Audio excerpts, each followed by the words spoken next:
Hello and welcome to the Mandalorian Fan Podcast, brought to you by TPEnetwork.com. I'm Hank. And I'm not Alex.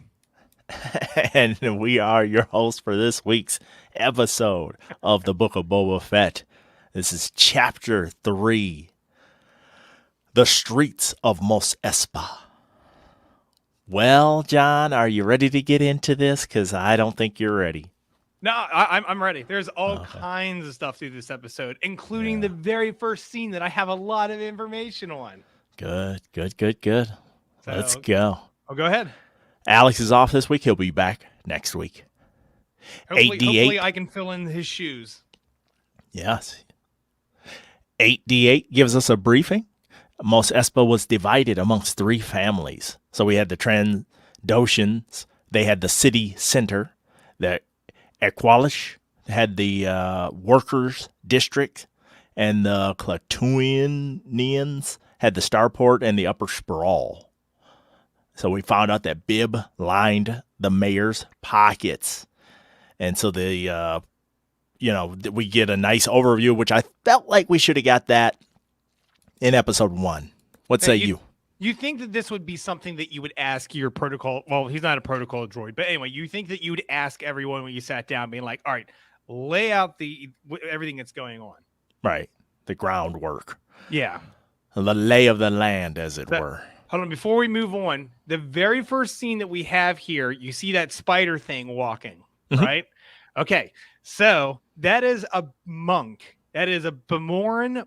Well, it's not. Sorry, it's called Bamor, but I say Gamorrean as in plural. You're getting a lot of. Hey, you're getting a lot of pops. A lot of plosive pops. Just be off. Okay. So the Gamorrean monks are a religious sect, and that is not Jabba's palace. That's actually their monastery. So what happens is part of their religion is their enlightenment. They want to contemplate everything. So what they did was they removed their brains from their body and they put them in these jars and they sit on shelves so they can contemplate the universe. When they want to go somewhere, one of these spider droids pick them up and carry them around. So what happens is Jabba came in and took over, but left them alone because they were kind of working on the lower levels. And then so it's more of a symbiotic relationship between the two because he keeps the building up and running correctly, and he doesn't interfere with them, and they still have a place to stick their brains. I know so much about this because I played a D&D game, a Star Wars D&D game, where my character got trapped by the device that made that cut the brains out and put them in jars. And so I got to run around in a spider droid with just my brain in a jar in this game. So I had to learn a lot about them. Interesting. The Gamorreans escort in Lortha Peel. So he wants Boba to stop street youths from taking his water vapor inventory, and he'll double his tribute once the job is done. Now, this is one of the first things I do not like, because he's almost making it sound like you're the daimyo, you work for me, almost. Like, if you want your tribute, you're going to have to go. And it's like, they didn't treat Bib Fortuna like this. They didn't treat Jabba like this. You know what I'm saying? Yeah, but him coming in and dropping the news of nobody respects you. I mean, at least he's finally getting that. But I like how the fact that he's dropping all this news and Bulba's like, I haven't heard any of this. Where are you getting your information from? And I mean, it's a big town, so honestly, he probably isn't getting everything. In town, Boba confronts these street youths. They inform him there's no work. Now, the way they talk to him, this is my second problem with this episode. The way they talk to him was so ridiculous. Like, even if you're saying you're giving zeros, you still have to know that he's in that position for a reason. And he's got 2 Gamorreans with him and an assassin with him. So I don't buy that they would just be like, yeah, go away, I thought that was just ridiculous and shoddy writing. I I don't. I mean, I was stuck staring at brightly colored speeders, so I completely didn't even pay attention to the fact that they were just being rude to the guy who's in charge. But you're absolutely right. I mean, it's why would you turn around and talk to the bounty hunter? I mean, they're they at least know that he was a bounty hunter. He may not be doing a great job of being in charge, but he still knows how to kill somebody. Right. And people are acting in ways that just don't make sense. But but at the same time, his entire perspective on everything about not like really killing everyone now, that's kind of not making too much sense to me right off the get-go, because we went from this pretty ruthless Boba Fett to one that is, I guess, contemplating like his place in the world kind of thing, and wants to win people over with respect versus fear. And I mean, it's a completely flip from what we're used to seeing with this character, although it's not like we saw a whole heck of a lot with this character. But it's just the reputation. You know, automatically, you say Boba Fett, you think of him as this ruthless bounty hunter, not as the guy that let all these people live, because even though they were talking crap to him, he was okay with it. Right. It is... I'll get into it further as we go, because that's not the end of my frustration with this episode. Well, hold on. Before we continue on, I want to point out. So, in right before this, when we were still dealing with the droid, he threw out the mention of the barge incident, or what do they call it? And but they're basically their call out from Return of the Jedi. Yes. And then on top of that, as we're dealing with this Lortha, we're talking about all the vapor farmers. So now you're talking about bringing back in episode 4, because now you get to, kind of hear what like Luke's uncle and aunt were doing. So they're doing a lot. They're doing a lot of like reaching out to these little things. Small nitpick. Didn't they used to refer to them as moisture farmers? Yes. And then in this episode, they've just switched it to vapor farmers? Maybe there are 2 different type of farmers out there. One for vapor, one for moisture. Off the bat, I do not know. I have never heard of them referring to vapor farmers, but in essence, it's the same thing. Right. All right. Now, Lortha is a bit angry when Boba strikes a deal with the kids about having them come work for him, and then he reduces what they owe because he's insanely jacked up the prices of his product. Sounds like America.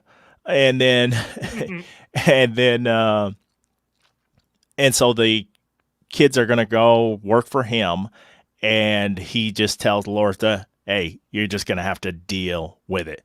But when he told them, if you don't like it, you can move to Mos Eisley. And they had that look on their face like, oh, no, thank you, Yep. But we end up having to go there eventually anyway. And I felt like right here that this settled a little bit of my confusion. One thing I really have a huge problem with, especially with this entire series, is like, how would you come in, and I get it, you come in, you take out the main guy. How you accomplish that with you and only one other person and maintained that is absolutely ridiculous. Absolutely asks me to suspend disbelief. And as this episode goes, I'll reiterate this, because they do things that I'm going to call crap on. Well, the thing that gets me about all this is that Tatooine, the city that they're in, that is like a whole heck of a lot larger than I remember seeing back in, all the episodes. So when they were like talking about piecing out of everything, it didn't seem like it was that large. And I mean, don't get me wrong, it's still a spaceport. I get that. But when we saw that upright scene, like looking down on everything, and it's like the whole city in the crater, and then another city that's like wrapping around the crater, it's making this place look even larger than well, I remember it. And with that, it makes it even more harder to believe that even Bib Fortuna would be able to wrangle all of this. Are you talking about Mos Espa, where they're at? Yeah. Yeah. Okay. All right. Yes, I would agree with you on that. No, they show another little bit of wildlife in the jump scene, and those little cuts where they show, the first time they show the spider, and what was it in this one? Do you remember? All right. This note here says that it was a womp rat is preyed upon by a flying predator. Okay. And it says, and only for both creatures to get eaten by a wart. WORRT. I just thought that those scenes, I think they were trying to be stylistic, but they just fell flat for me. I mean, I think that they're there for just some slight comic relief, because every time that we've ever dealt with Jabba's palace, we ended up seeing one of these outside scenes. So I think they're trying to be consistent with being like, hey, yeah, see, life still rolls on outside here. And of course, it's always, the Darwinism, where, survival of the fittest. Right. Back in the Bacta tank, Boba replays stuff from the past, as baby Boba, I always say, but the kid from the movies. And then on a Bantha, he literally rides off into the sunset. That's the way it appeared on that. And that Bantha moves so slow. I mean, all Bantha moves so slow that I'm like, it will take you forever to get where you're going. Yeah, no kidding. You think that he would just walk next to it and be like, I'll let you catch up. I'll take a nap and you can catch up to me. So, and the way it was moving, I was like, that cannot be the best form of transportation that you can have. That's an animal. Yeah, and then in this scene, because we end up being in Mos Eisley in this, correct? That's where they're heading? Yeah, but we'll get to what you're going to talk about in just a minute. We haven't got there yet. All right, so he asked some Jawas about the pikes, and that was great. Like, hey, where can I find the pikes? I was like, oh my gosh. And they're like, over there. And then we appeared to see our favorite repair woman and her droids in the backdrop. Is that where you were headed? That was one of the things I was heading at. The other one in that scene as well are all that stormtrooper helmets on the spikes that we see in the Mandalorian, because that's one of those moments when we walk up and we're like, wow, what's going on with all that? Well, here we go. This is where this is happening.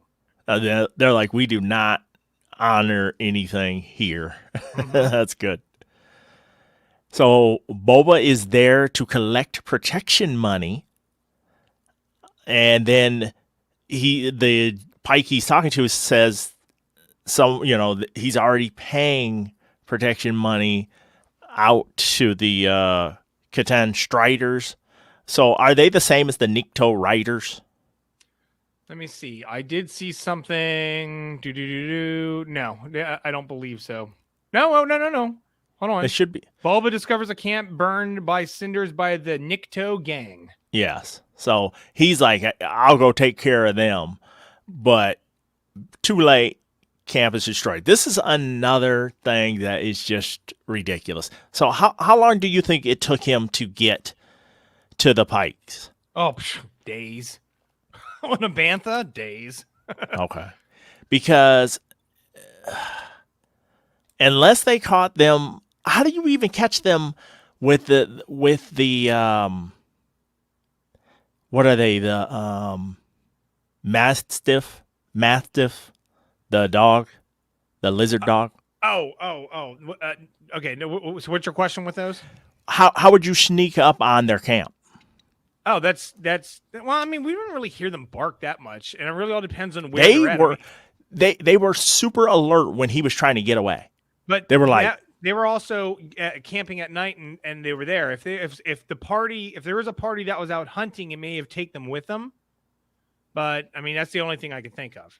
Because it just makes no sense. Like, you have this group of trained fighters, and they have animals in camp, and they're alerted.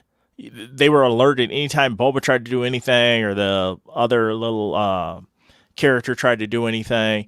And it's like, now you're telling me that I gotta believe that they were caught by surprise by these Nikto riders and killed unmercifully. But the Pikes that have been coming through on these fast trains couldn't eradicate them, even though they were moving way faster than them, shooting them out of the windows and stuff. Well, I just find it ridiculous. Well, here's a nice little tidbit I want to toss in here. So our our Tuscan warrior, the one that was like draped all in black. So that actually, everybody, is Joanne Bennett. And if you don't know who that is, she's the stunt coordinators who played Captain Marvel and also played Wonder Woman in the movies. So nice. that's a nice little thing right there. I mean, that's basically even almost as much royalty as you can get outside of being named a princess. I mean, considering that she exists in the DC universe and the MC universe and Star Wars. Right. That's pretty good. Trifecta. Yep. All right. So I felt like the camp felt really small this time. Yeah, I agree. And you're just looking around because clearly they packed up some and escaped, but like it bothered me that like there's all the banthas, like, clearly they're just like, hey, let's just shoot anything and everything. Banthas, it doesn't really matter, which didn't really make sense to me because it's not like they're going to get on the banthas and run away because they're so slow. So I don't know why killing the banthas would have been a good idea in the first place. I mean, right. You could just avoid them and save the ammo. But yeah, it seemed like it was unnecessarily staged to be a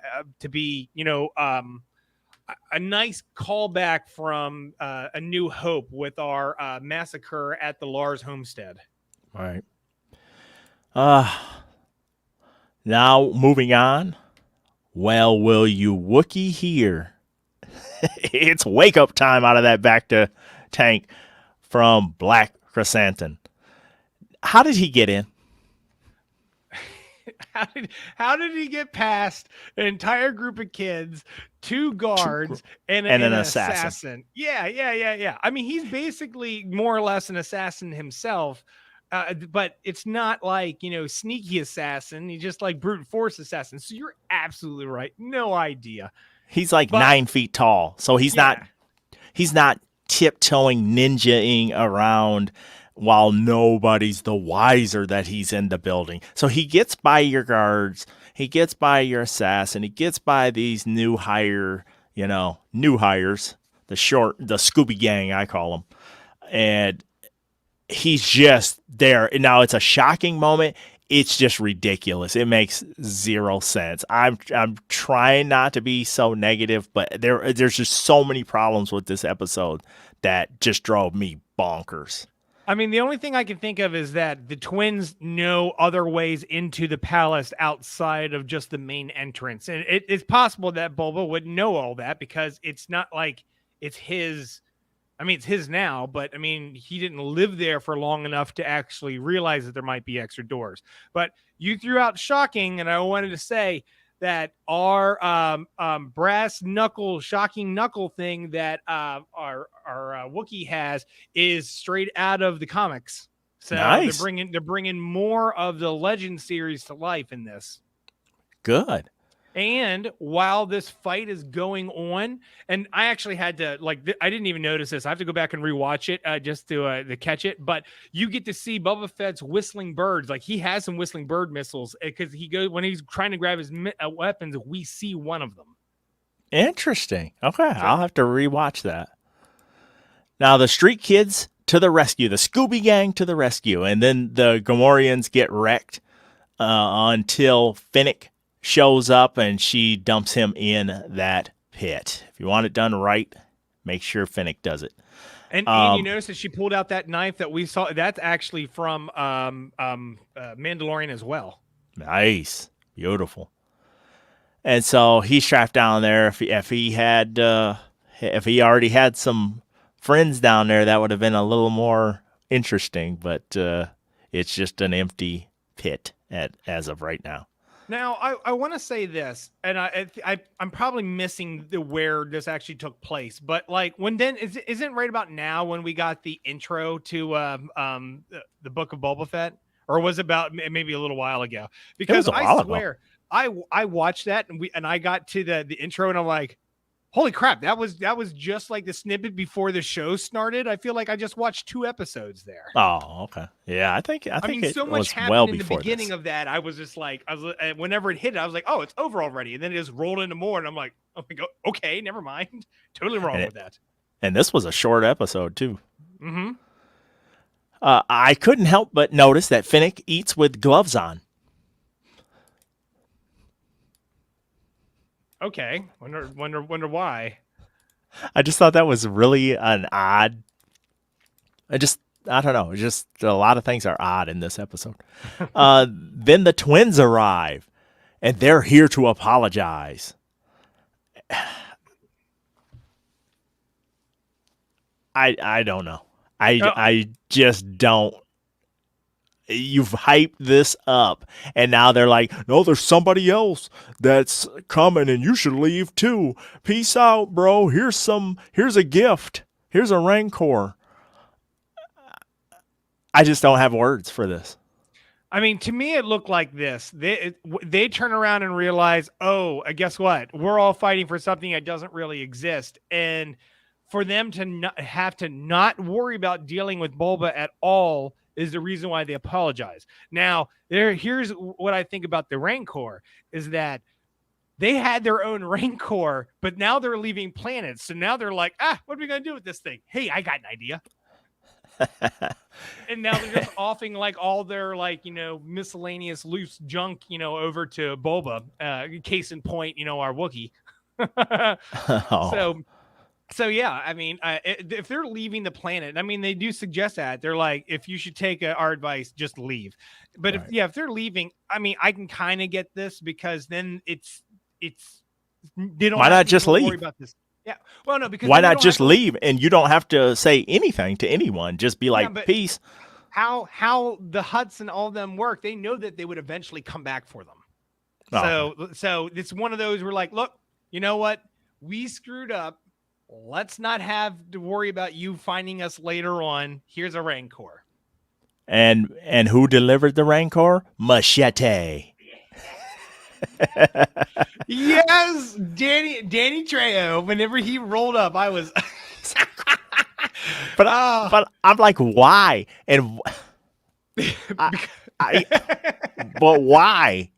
I was just, my head hurts. Well, I don't know, but like whatever. Now he's part of the Star Wars universe. That made it fun for me. Because I was like, oh, they didn't just give you a Rancor; they gave you a Rancor and the trainer too. Mm-hmm. Like, what? How does this work? When does he leave? No, well, see, he doesn't, and there's more, and when we get to it, when he starts explaining about like the feelings of the Rancor, this helps explain stuff in Return of the Jedi. Mokshai's promised the territory to another syndicate. And I think we all know who that's going to be, but we'll save it for now, okay? Okay. Now, here's the next issue I had with this is Boba releases Krrsantan, the Black Krrsantan. And here's the issue.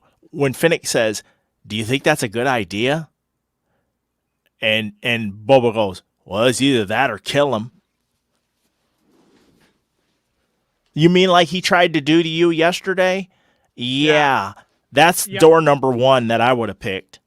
I agree. I don't know why that they're really like harping on this. It just seems to me like that's all he wants is to be friends with everybody. Yes, and this is not Boba Fett.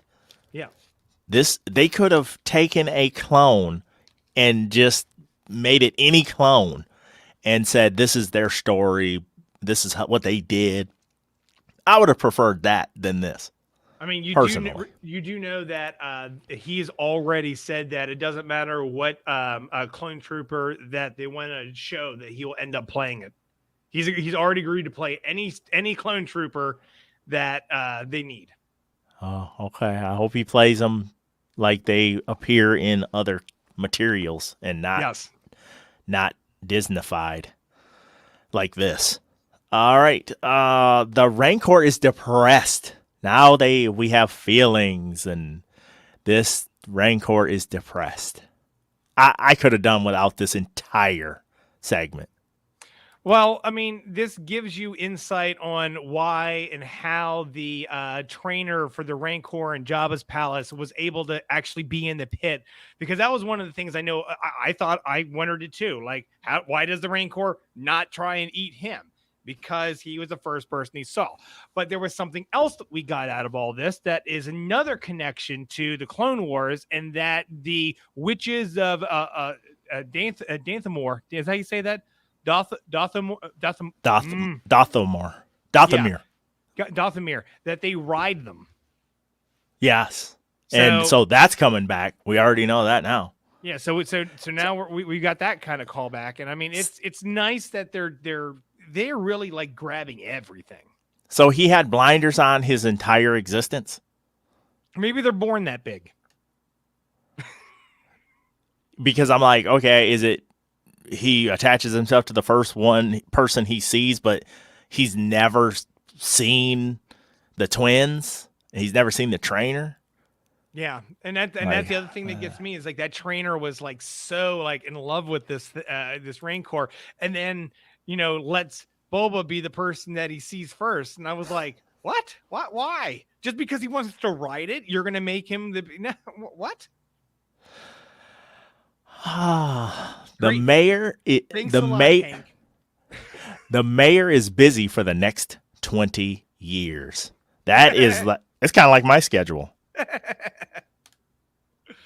Oh man, I tell you, there's this mayor's office No, is hilarious. I'm teasing. He's only busy for the next 20 days. But still, that's ridiculous. What a lead time, almost 3-week lead time to get an audience with this mayor. I was like, you should have taken care of business the first time you met him. After he pulled that first stunt, you should have been like, sorry, Charlie, but you are toast. Well, and this, I don't understand this about Fennec, is because she's already basically tried to kill off a bunch of people. And why didn't they just roll in as soon as they saw that guy? Just been like, just shoot him.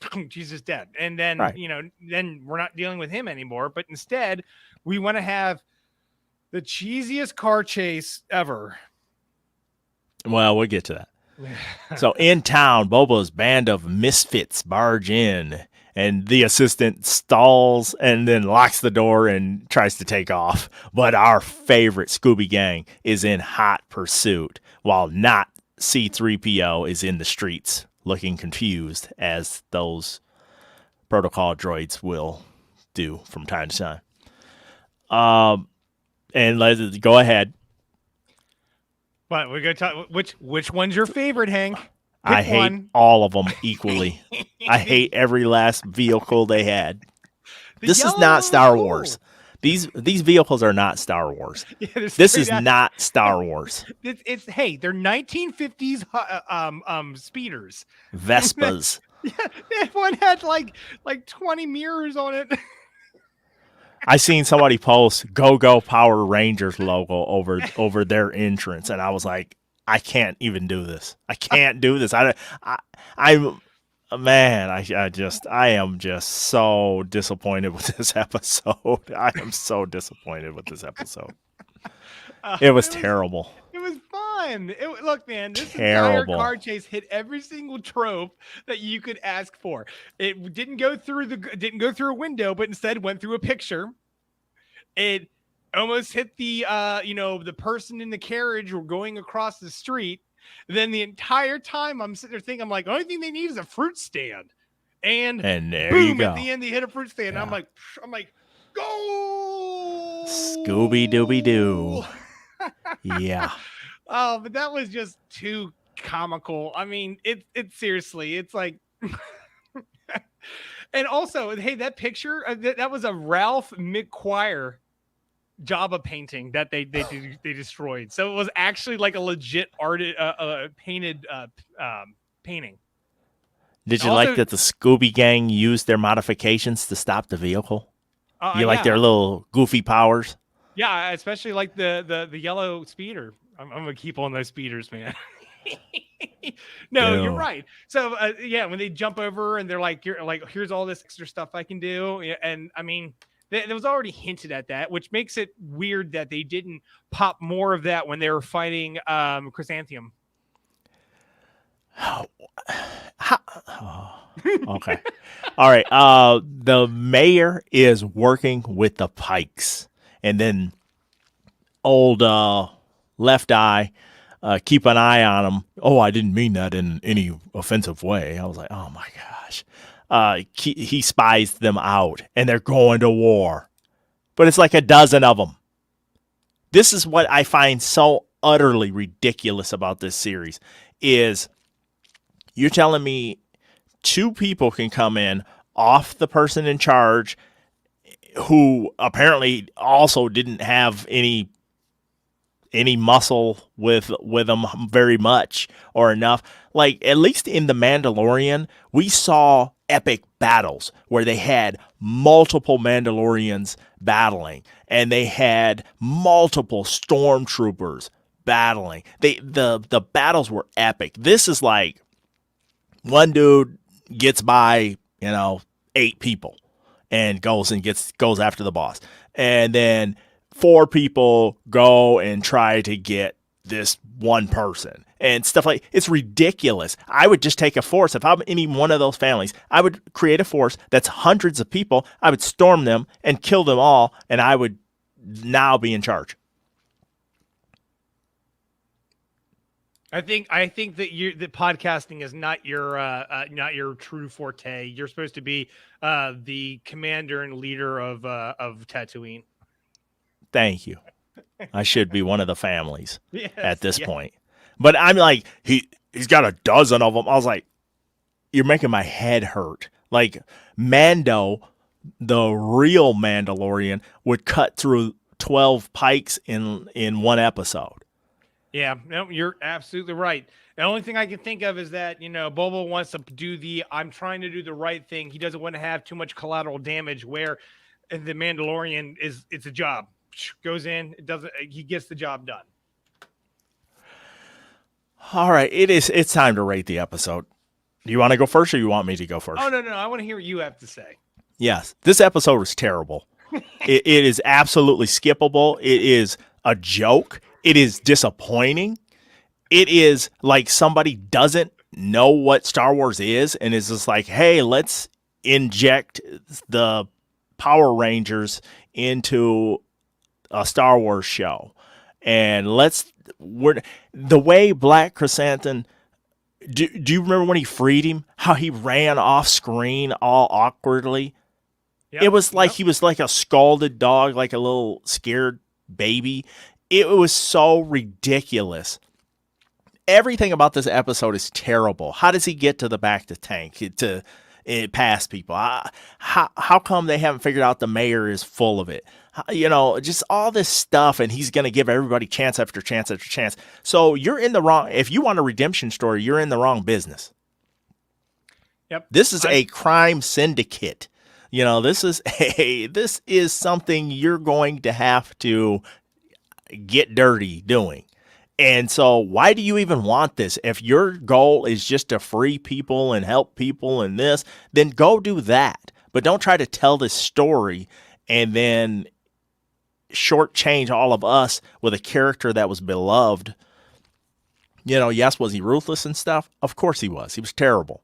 But we signed up to see that dude do damage. Now you can make the people he does it to even worse. But this whole, I don't know what kind of walk he's on or whatever this is painful to watch. And I am being kind. I am giving this a 5 out of 10. And that is me being generous. All right. I am going to give it a 6.5 out of 10. I there was parts in it that I thought were funny and it got me. I mean, like case in point, when I was like, where's the fruit stand? And then I got a fruit stand. So, but you're right. There was just too much in here. Like seriously, last episode had Boba Fett just killed the mayor. And then this episode killed the Pikes. I mean, it'd be a short series, but I mean, you'd be more on par with exactly how he's supposed to act and what we're expecting out of him. So, yeah, it really wasn't that great, and it makes me feel even better that that I'm probably not going to be on for any more Star Wars stuff because I know Alex will be back, and I got the crap episode.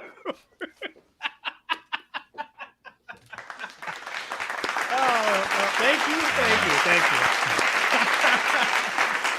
But achievement unlocked. Get the anything, crap Hank, episode. You gave me like some of the best laughs of the day because just hearing your frustration over this episode is too much for me. And it's crazy because I'm not like a super hardcore, read every book, read every comic Star Wars fan. I'm a Star Wars fan. I've seen the original movies, I've seen all the movies, all the content, and I'm insulted by this. I'm insulted by this, the direction they're going. I mean, you want to sit down and you know Star Wars, but you're like you said, don't have Star Wars to heart. So you should be able to sit down with this episode, know what's going on, understand what's going on, and it should make sense per everything we know about these characters. And you got none of that through this entire episode. Zero. It was slow. Boba doesn't seem to want to kill anybody. And all the people who should be dealt with like instantaneously right away are still alive and walking around. But I will give them one thing. We have never seen the face of a Pike, as far as I know, through all of the Clone Wars. And this, I thought it was funny that they're showing the Pikes, what they actually look like in this series. But in the Clone Wars, their heads are still bigger. Now, it's still the same shape, like how they're doing them now, but their heads, if I remember right, their heads looked like they were bigger, more like an ET kind of head size. But I mean, I have to give them credit there. At least they're showing what they look like. I didn't realize that they were like fish people. They looked. I thought they were more like insect wise. But no, but you're right. It's hard. It's hard, and you're doing two different storylines: his past and his present, Right. and the only thing that is worth its while for us in the past is seeing how it connects with the Mandalorian and all these and anything else that was happening, because now you're getting all the Easter eggs, and you're getting Easter eggs and everything that's going on now, but you're not having a coherent story that's good enough to actually justify the end. If he becomes the person who's in charge, then all the other crime families would just come after him and just take him out because, well, he is not going to really fight back. All right. It makes no sense. Yep, don't take the job if you don't want it. And he let one of the... Oh, go ahead. Sorry. And he let one of the Gamorreans get in the back to tank. And I'm like, ew, drain that water. I thought that too.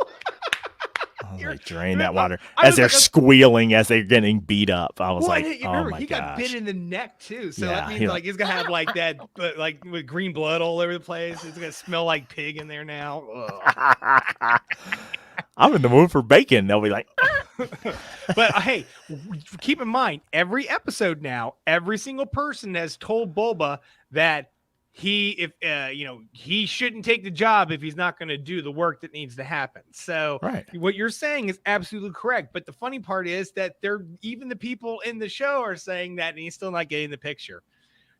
Pig juice and all. Oh my God, that's like hot dog water all over again. Ew.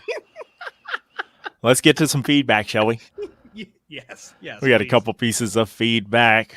First one is from Russ. Russ says, "Hi, team. Was that the slowest chase scene ever?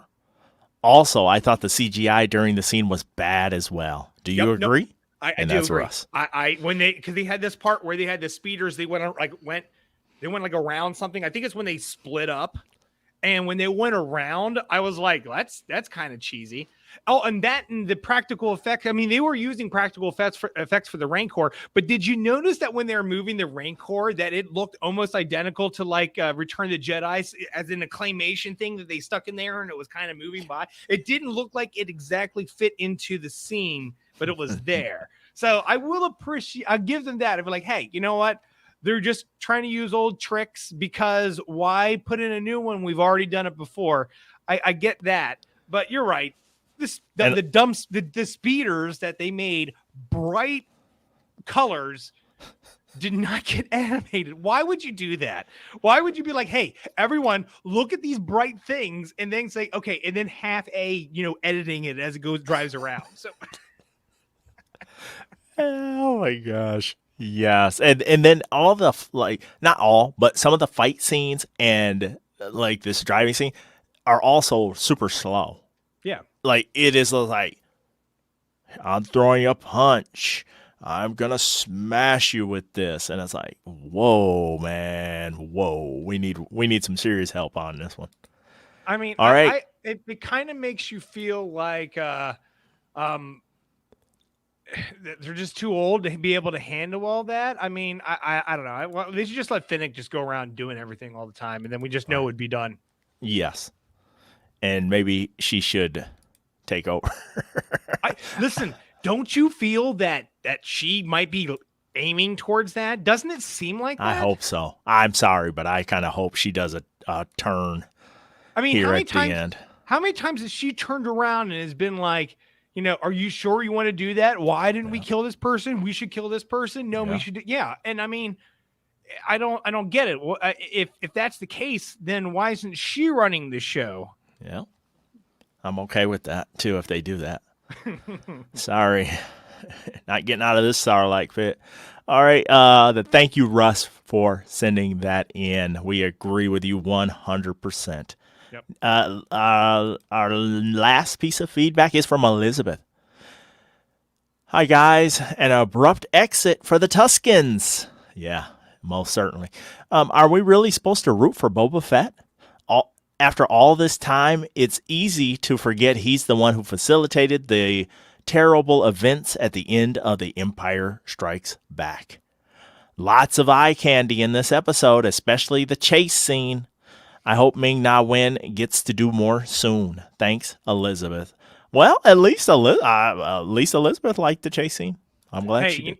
You know what? But Elizabeth, we're already talking about how Ming's probably going to end up taking over everything. So that comment's probably going to be right. I mean, hope so. Per what I have currently seen right now, it seems to me like she will be calling the shots here soon. And no offense, but if we get the Book of Fennec, I'll watch that. I'll watch that series. Hey, and remember, she'll do what needs to be done. And she won't smell like pig. And she won't spend 90% of the episodes in a back to tank. Yep. Yeah, and think about that, it's like, does it fit that? That was one of the things that got me with the back to tank. Like, I thought that they had to be set up specific for that species, and he's just like, put him on my back to tank. Right. And they both got he bit. barely fit in there. Yeah. You like squeeze him in there, you like push him down, and you're like, oh man, we'll be good. We'll be good.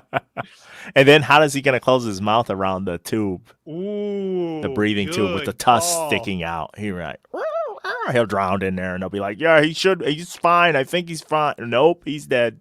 Oh, by the way, have you noticed that during that fight that, they're pretty much worthless? I mean, yes, they were terrible. Really good at being tossed around. Was it you or was it Alex that said they need armor? It had to have been Alex. I had to not say that. I think Alex was hoping that they'd wear armor because it will hide the cheesy look of their skin tone. But I think they just need to wear armor because they are ineffective. Yes. Very much so. Yikes.